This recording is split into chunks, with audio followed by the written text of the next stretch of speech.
A Casa das Orquídeas, de Lucinda Riley. Toda casa tem seus segredos e todo amor seu preço. Para meu pai, Donald, que me inspira sempre. Sião, muitas luas atrás. Dizem em Sião que quando o homem se apaixona por uma mulher profunda, louca e irremediavelmente, ele é capaz de fazer qualquer coisa para mantê-la ao seu lado, agradá-la, fazê-la feliz e valorizá-la.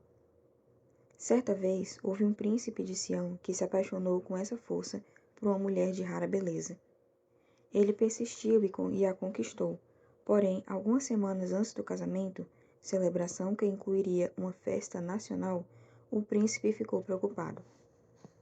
Ele sabia que devia, de alguma maneira, provar o seu amor por ela com um ato de heroísmo e poder que os uniria para sempre. Ele precisava encontrar algo tão raro e belo quanto a sua amada. Depois de muito pensar, chamou os 3 servos em que mais confiava e disse a eles o que deveriam fazer.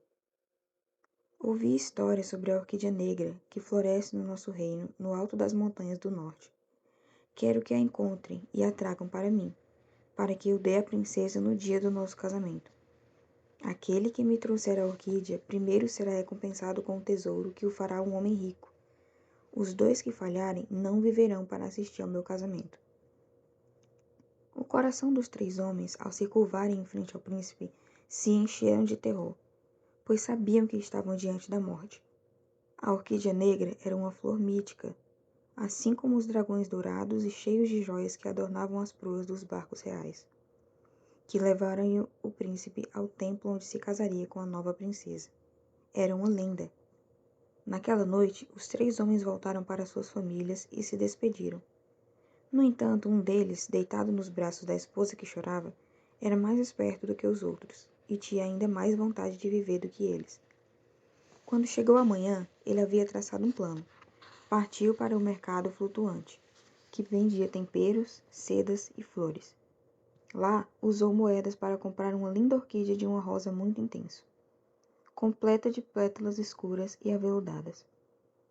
Depois, andou com a flor na direção dos estreitos clongs de Bangkok, até achar o escriba sentado entre seus rolos de pergaminho na escura e úmida sala de trabalho, nos fundos de sua loja. O escriba já havia trabalhado no castelo, era assim que o servo o conhecia, mas seu trabalho fora considerado indigno devido a algumas imperfeições em sua letra. Salvate Krupp, escriba. O servo colocou a orquídea sobre a escrivaninha. Tenho uma tarefa para nós 2, e, se você me ajudar, posso oferecer riquezas com as quais você apenas sonhou. O escriba, que havia sido obrigado a escrever por dinheiro para sobreviver desde sua saída do palácio, olhou para o servo com interesse. Como faríamos isso? O servo apontou para a flor. Quero que use sua habilidade com as tintas e pinte as pétalas dessa orquídea de preto. O escriba franziu as sobrancelhas ao olhar o servo e analisou a planta. Sim, é possível fazer isso. Mas quando crescerem novas flores, elas não serão negras e você será descoberto. Quando crescerem novas flores, você e eu estaremos a muitos quilômetros daqui, vivendo como o príncipe a quem sirvo, respondeu o servo. O escriba balançou lentamente a cabeça enquanto pensava na resposta. Volte aqui ao cair da noite e você terá sua orquídea negra. O servo voltou para casa e pediu à esposa que arrumasse seus escassos pertences. Prometeu-lhe que depois ela poderia comprar o que seu coração desejasse e que ele daria a ela um lindo palácio, muito longe dali. Naquela noite, ele voltou à loja do escriba e perdeu o fôlego de alegria ao ver a orquídea negra sobre a escrivaninha. Observou as pétalas e viu que o escriba havia feito um excelente trabalho. Está seca, comentou o escriba, e a tinta não sairá dos dedos de quem quiser tirar a prova. Eu mesmo testei. Teste você. O servo testou e viu que seus dedos não ficaram sujos de tinta. Mas não sei dizer quanto tempo irá durar. A umidade da própria planta molhará a tinta, e ela nunca deve ser exposta à chuva, é claro. Está boa o suficiente, afirmou o servo pegando a flor. Estou indo para o palácio. Encontre-me às margens do rio à meia-noite e lhe darei sua parte. Na noite de seu casamento com a princesa, e depois de haver compartilhado seu dia de felicidade com o reino, o príncipe entrou em seus aposentos privados. A princesa estava no terraço, olhando o rio Charles Fryer, que ainda estava iluminado com os reflexos dos fogos de artifício, disparados para celebrar sua união com o príncipe. Ele foi para perto dela. Meu único amor, tenho algo para você, algo que representa sua raridade e perfeição. Ele lhe entregou a orquídea negra, que estava dentro de um pote de ouro, sólido, enfeitado com joias. A princesa olhou a flor e as pétalas negras como a noite, que davam a impressão de sofrerem sob a pesada cor produzida por sua espécie. A planta parecia cansada, murcha e malévola com sua escuridão antinatural. Porém, ela sabia o que estava segurando, o que significava e o que ele havia feito por ela. Meu príncipe, é primorosa. Onde a encontrou? Ela perguntou. Procurei pelo reino de uma ponta a outra. Tenho certeza de que é única, assim como você. Ele olhou para ela com todo o amor que sentia brilhando em seus olhos. Ela viu aquele amor e acariciou delicadamente o rosto dele, esperando que ele soubesse que era correspondido e que sempre seria. Muito obrigada, é linda. Ele agarrou a mão dela em seu rosto e, ao beijar seus dedos, foi tomado pelo desejo de possuí-la por inteiro. Era noite de núpcias e ele havia esperado um longo tempo por isso. Tirou a orquídea das mãos dela, a apoiou no terraço, abraçou a princesa e a beijou.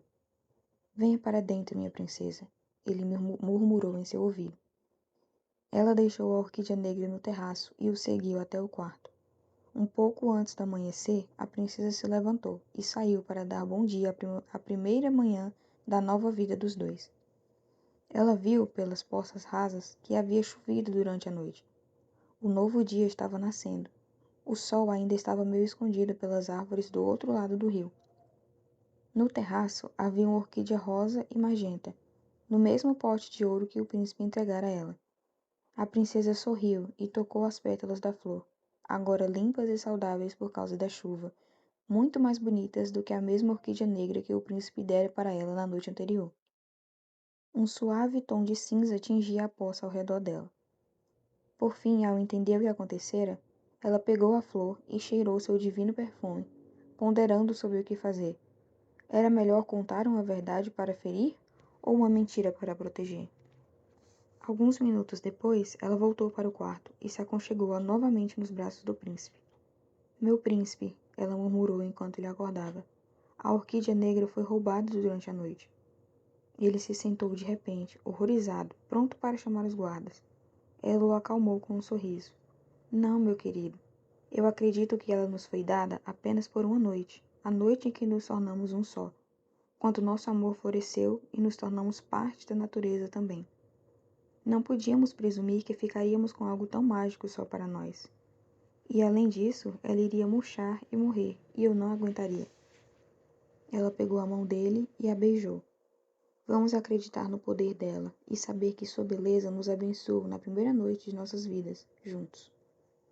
O príncipe pensou por alguns instantes. Depois, como amava a princesa com todo o seu coração e estava feliz por ela agora ser inteiramente dele, não chamou os guardas.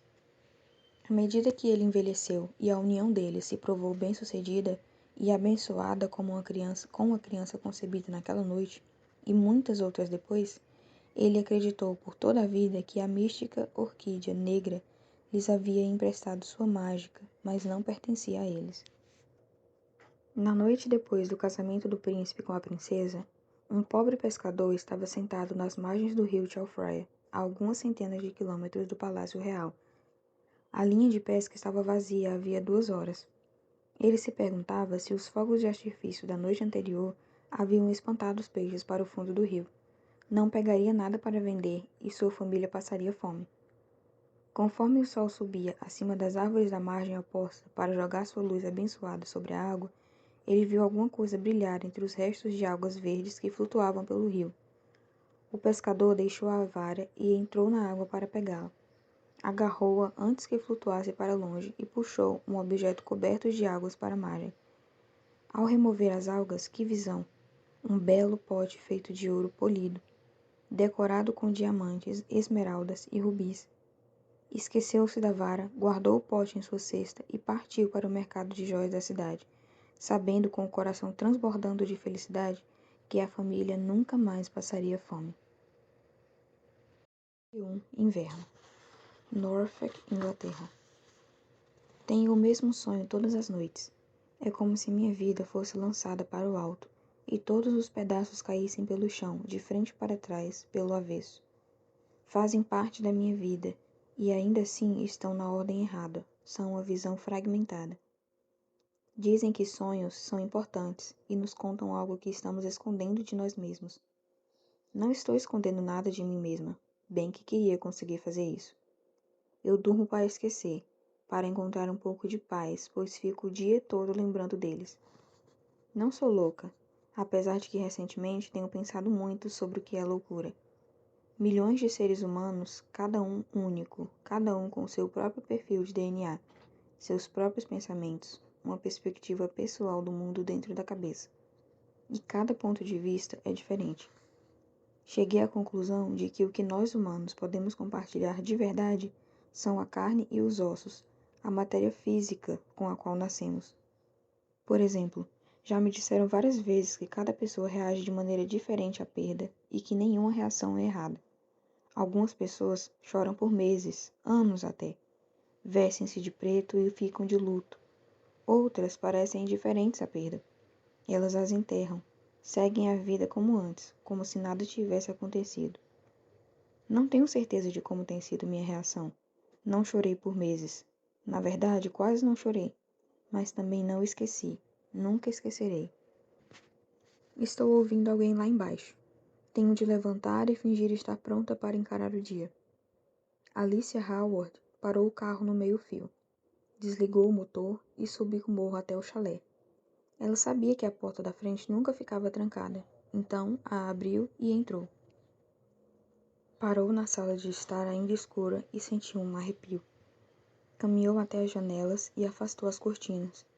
Depois de afofar as almofadas do sofá, recolheu 3 xícaras de café vazias e as levou para a cozinha.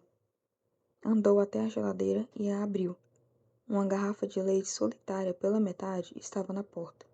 Um iogurte vencido, um pouco de manteiga e um tomate velho ocupavam as prateleiras. Ela fechou a geladeira e verificou o porta-pão. Como suspeitava, estava vazio. Alicia se sentou à mesa e respirou fundo.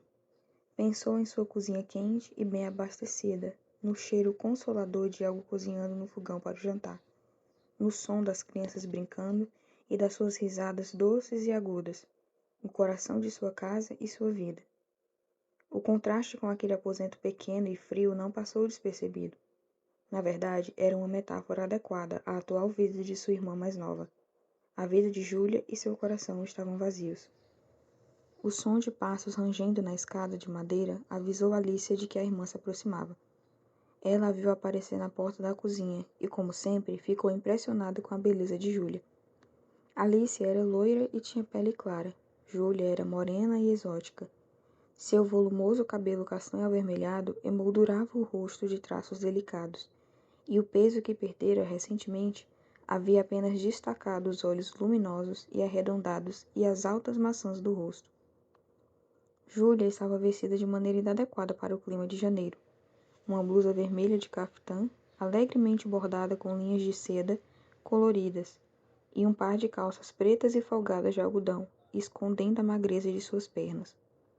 Alicia já podia ver os braços nus de Júlia arrepiados. Ela se levantou e puxou a irmã relutante em sua direção, abraçando-a com ternura.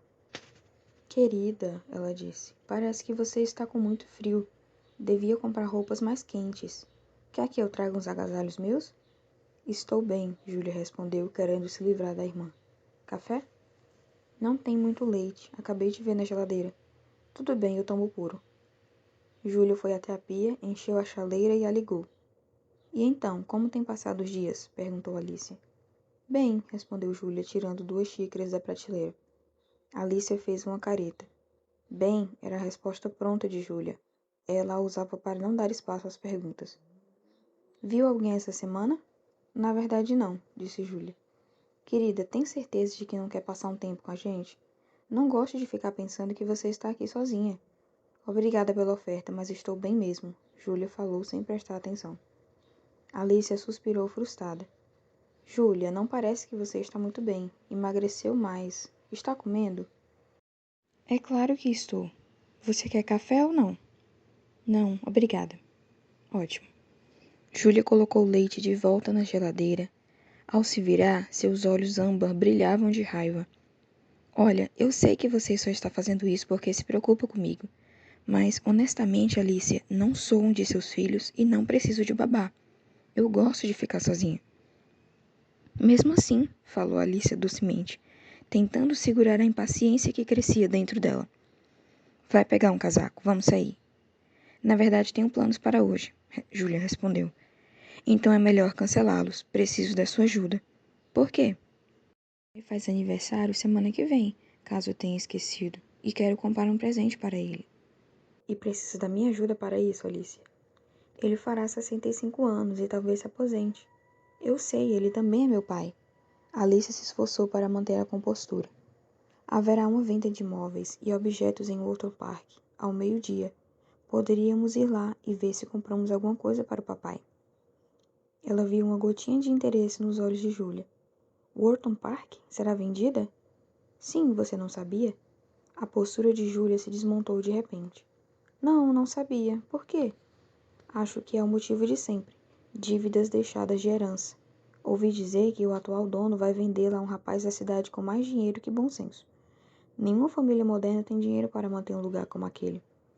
E o último Lord Wharton deixou a propriedade cair em abandono. Aparentemente terão de gastar uma fortuna com a propriedade. Que triste, murmurou Júlia. Eu sei, concordou Alicia, feliz em ver que Júlia parecia envolvida. Aquela casa foi muito importante em nossa infância, principalmente na sua. Por isso mesmo, acho que deveríamos ver se encontramos algo à venda, alguma memória ou lembrança para o papai. Provavelmente só terá porcarias. As melhores coisas devem ter ido para o leilão, no Sotheby's, mas nunca se sabe. Sem precisar insistir mais, Júlia concordou. Tudo bem, vou pegar meu casaco. 5 minutos depois, Alice estava manobrando o carro pela estreita rua principal da bela vila costeira de Blakeney. Ao virar à esquerda, ela seguiu para o leste, no caminho de 15 minutos até Walton Park. Walton Park, Júlia murmurou para si mesma. Eram suas memórias mais vívidas da infância. As visitas ao vovô Bill, na estufa, o irresistível aroma das flores exóticas que cresciam lá e sua paciência para explicar o gênero das plantas e de que parte do mundo tinham vindo. O pai dele e o pai do seu pai antes dele trabalharam como jardineiros para a família Crawford, dona de Walton Park, uma grande propriedade com 1000 acres de terra fértil e cultivável. Os pais de Julia viveram em um confortável chalé da propriedade, cercados pelos vários outros empregados que trabalhavam na terra e na casa, além da própria família Crawford. A mãe de Julia e Alicia, Jasmine, havia nascido e crescido naquele chalé. Elsie, a avó delas, era exatamente como uma avó deve ser, embora um pouco excêntrica. Ela tinha braços abertos e acolhedores para todos, e sempre havia alguma comida deliciosa no fogão da cozinha sendo preparada para o jantar. Toda vez que Julia pensava no tempo que passara em Walton Park, se lembrava do céu azul e das magníficas cores das flores que nasciam sob o sol do verão. Walton Park foi famosa por sua coleção de orquídeas. Era estranho imaginar que aquelas flores pequenas e frágeis eram originárias de climas tropicais, e ainda assim lá estavam elas, florescendo no meio hemisfério norte, em meio às planícies de Norfolk. Quando era criança, Julia passava o ano todo esperando pelas visitas de verão ao Walton Park. A tranquilidade e o calor das estufas, confortavelmente localizadas no canto do jardim da cozinha, protegida dos ventos cruéis que sopravam do Mar do Norte durante o inverno, ficavam em sua memória o ano inteiro. Isso, combinado com a segurança doméstica do chalé dos avós, as transformou em um lugar de paz para ela. Em Walton Park, nada mudava. Despertadores e agendas não mandavam no lugar. Era a natureza que ditava o ritmo. Ela ainda se lembrava do velho rádio, de baquelite do avô, em um canto da estufa, tocando música clássica de manhã até o anoitecer. As flores adoram música, vovô Bill lhe dizia enquanto cuidava de suas preciosas plantas. Julia se sentava em um banco ao lado do rádio e o observava, escutando a música. Ela estava aprendendo a tocar piano e descobrira que tinha uma habilidade natural para o instrumento. Havia um antigo piano de armário na pequena sala de estar do chalé. Muitas vezes, após o jantar, pediam que ela tocasse. Os avós a assistiam com prazer e admiração, e os delicados dedos de Júlia corriam pelas teclas. Você ganhou um dom de Deus, Júlia, vovô Bill disse certa noite, os olhos molhados ao sorrir para ela. Nunca o desperdice, combinado? No dia em que ela completou 11 anos, vovô Bill a presenteou com uma orquídea. É para você, Júlia. O nome dela é Aerilis adoratum, que significa filha do ar. Júlia observou as delicadas pétalas cor-de-rosa e marfim da flor dentro de um pote. Sentiu que eram aveludadas quando as tocou. De onde ela veio, vovô Bill? Ela perguntou. Do Oriente, das florestas de Chiang Mai, no norte da Tailândia. Ah, que tipo de música você acha que ela gosta? Tenho a impressão de que prefere Mozart, riu o avô. Mas se você achar que ela está murchando, você pode tentar Chopin. Júlia cultivava tanto a orquídea quanto o seu dom para o piano. Sentava-se na sala de visitas de sua fria casa vitoriana nos arredores de Norwich. Tocava para a flor e ela florescia para Júlia ano após ano. Ela sonhava com o lugar exótico de onde a orquídea viera. A flor não estava em uma sala de visita suburbana, mas nas extensas florestas do Extremo Oriente. O som de lagartos e pássaros e os perfumes intoxicantes das orquídeas que cresciam em todas as árvores e nos arbustos ao pé delas. Ela sabia que um dia iria lá e veria tudo aquilo. Porém, naquele momento, a colorida descrição que o avô fazia das terras distantes alimentava sua imaginação e suas brincadeiras. Quando tinha 14 anos, vovô Bill morreu. Júlia se lembrava claramente do sentimento de perda. Ele e as estufas haviam sido uma certeza na vida ainda curta e já difícil dela.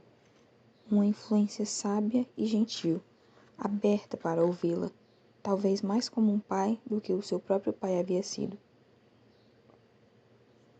Aos 18 anos, ela ganhou uma bolsa de estudos na Faculdade de Música Royal, em Londres. Vovó Elsie havia se mudado para Salford com a irmã para lhe fazer companhia, e Julia não visitara mais Wharton Park. Agora lá estava ela, com 31 anos, voltando para aquele lugar, enquanto Alicia falava sobre seus 4 filhos e as várias atividades deles. Júlia reviveu a ansiedade que sentia toda vez que viajava no carro dos pais por aquela estrada, olhando pela janela traseira, esperando que a casa do vigia, que marcava a entrada de Wharton Park, aparecesse e ao alcançarem a conhecida curva da estrada. Lá está a curva, disse Júlia quando Alicia quase a ultrapassou. Nossa, é mesmo, faz tanto tempo que não venho aqui que esqueci. Ao virarem na entrada do para-carros, Alicia observou a irmã. Podia ver um brilho de expectativa nos olhos de Júlia. Você sempre adorou esse lugar, não é? Disse ela com delicadeza. Sim, você não? Para ser sincera, eu ficava entediada quando víamos para cá. Mal podia esperar para voltar à cidade e ver meus amigos. Você sempre foi um garoto da cidade, comentou Júlia. Sim, e olhe para mim agora. 34 anos, com uma casa em uma fazenda no meio do nada, uma ninhada de filhos, 3 gatos, 2 cachorros e um fogão. O que aconteceu com as luzes neon? Alicia sorriu com ironia. Você se apaixonou e formou uma família. E foi você que ficou com as luzes, Alice acrescentou sem malícia. Sim, a voz de Júlia foi sumindo quando elas viram na entrada da propriedade. Lá está a casa, igualzinha a antes. Alice olhou para o prédio à sua frente. Na verdade, está bem melhor. Esqueci o quanto é bonita. Eu nunca esqueci, murmurou Júlia. Elas seguiram a fila de carros que iam diminuindo a velocidade na entrada, ambas perdidas em seus próprios pensamentos. Wharton Park havia sido projetada em estilo georgiano clássico para o sobrinho do primeiro-ministro da Grã-Bretanha, embora ele tivesse morrido antes de a casa ser finalizada. Construída quase por inteiro com pedra de eslabe, a casa havia desbotado para um amarelo suave nos seus 300 anos de existência. Seus 7 intercolúnios e as escadarias imperiais que se erguiam da frente do portão até o piano nobre, formando um terraço alto com vista para o Parque dos Fundos, acrescentavam um ar de glamour francês. O enorme pórtico sustentado por 4 grandes colunas jônicas e uma estátua de Britânia em ruínas, confiantemente colocada sobre o ponto mais alto, tinha um ar majestoso e bastante excêntrico. Wharton Park não era grande o suficiente para ser considerado um palácio. Também não tinha uma arquitetura perfeita nem digna de elogios. As últimas gerações dos Cromford adicionaram algumas construções estranhas, o que comprometeu sua pureza. Entretanto, por esse mesmo motivo, não apresentava a intimidadora rigidez associada às outras grandes casas daquele período. Era aqui que costumávamos virar à esquerda, Julia indicou, lembrando o caminho que pegava ao redor do lago para chegar ao chalé dos avós nos limites da propriedade. Depois de irmos ao local da venda, você gostaria de visitar o velho chalé e ver como está? Perguntou Alicia. Julia encolheu os ombros. Vamos ver, tudo bem?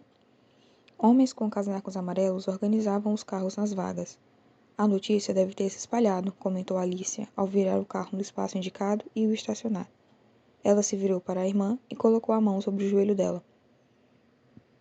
Pronta? Perguntou. Júlia estava confusa, tomada por tantas memórias. Ao sair do carro e caminhar na direção da casa, até os cheiros eram familiares.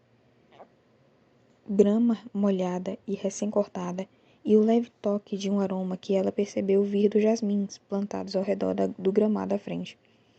As duas seguiram a multidão devagar, escada acima, e passaram pela entrada principal da casa.